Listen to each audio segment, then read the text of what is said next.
মুসলমান, আমি আল্লাহ বিশ্বাস করি, আমি কোরআন বিশ্বাস করি, আমার রাষ্ট্র চলবে কোরআনের আইনে।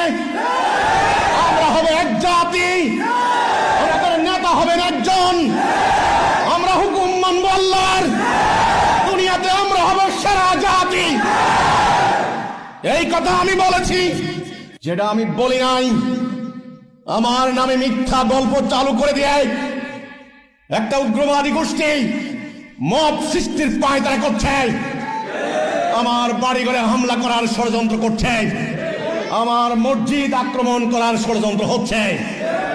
আমি উম্মতে মুহাম্মদী, মুহাম্মদ রাসূলুল্লাহর উম্মত। আমি পালিয়ে যাওয়া শিখি নাই, আমি পিঠ দেখানো শিখি নাই। আমার রাসূল ৭৮ যুদ্ধ করেছেন, আমার জীবনে একটাও করার ইচ্ছা রয়েছে।